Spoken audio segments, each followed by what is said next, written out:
আপনি যদি কোম্পানি হয়ে থাকেন আপনি উৎসে কর্তনের টাকা কোন কোডে জমা দেবেন। এই ভিডিওতে আমরা এটাই পরিষ্কার করার চেষ্টা করব এবং চালানের মাধ্যমে উৎসে কর্তন আমরা জমা দিয়ে আপনাকে দেখাবো।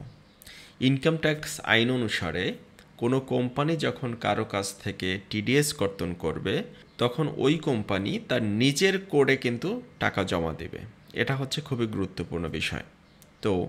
তাহলে এখানে তিনটে বিষয়, একটা হচ্ছে কার কোডে জমা দিচ্ছেন, সেকেন্ড হচ্ছে কার কাছ থেকে আপনি উৎস কর্তন করছেন, এবং যে ব্যক্তি ব্যাংকে গিয়ে জমা দিচ্ছে ওই ব্যক্তি কে। এই তিনটে পয়েন্ট যদি আপনি সঠিকভাবে বসাতে না পারেন তখন কিন্তু আপনার চালানটি সঠিকভাবে ফিল আপ হবে না। কাজেই এই ভিডিওটি খুব গুরুত্বপূর্ণ, এটি মাথায় রেখে আপনি যদি কাজ করেন আপনার আর কোনো সমস্যা হবে না।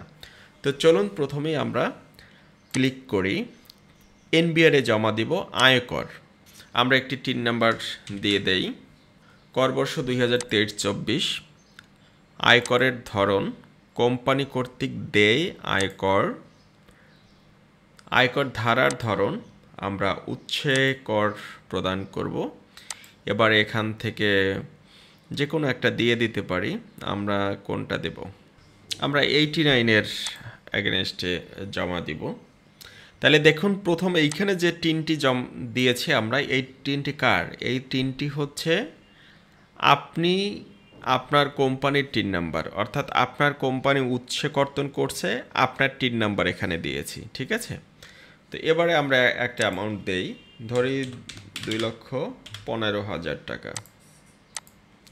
দেখুন এখানে কর অঞ্চল, তারপরে যে সরকারি প্রতিষ্ঠান বরাবর চালান জমা দেয়া হচ্ছে এটা কিন্তু আপনার যে কোড সেই কোড অনুসারে এটা আসছে। এরপরে হচ্ছে ধরনটা তো আমরা সিলেক্ট করে দিয়েছি, 2,15,000 টাকা দিব।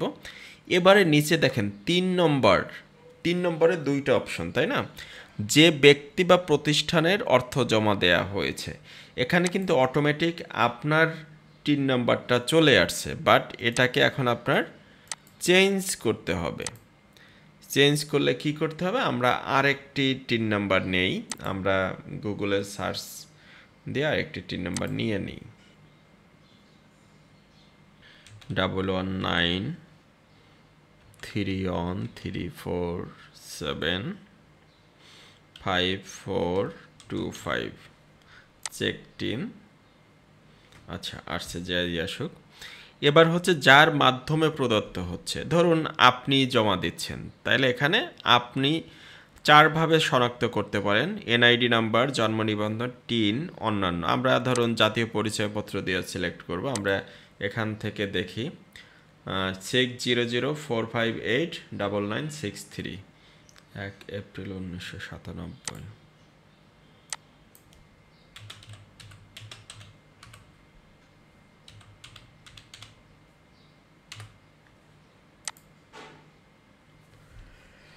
আচ্ছা, আমরা এই ব্যক্তির মাধ্যমে জমা দেব।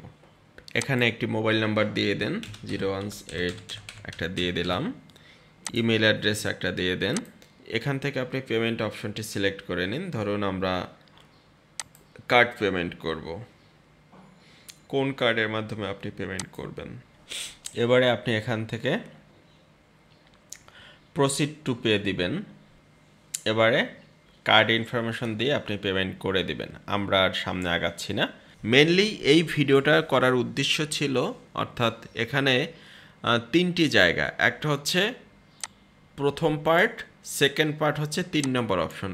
এই 3টে অপশন যদি আপনি সঠিকভাবে দিতে পারেন তাহলে আপনার আর কোনো ঝামেলা নাই, আপনার সঠিকভাবেই চালানটি পূরণ হবে। এবং আপনি শুধু এটা না, তো আশা করছি খুব ভালো করে বুঝতে পেরেছেন। ধন্যবাদ।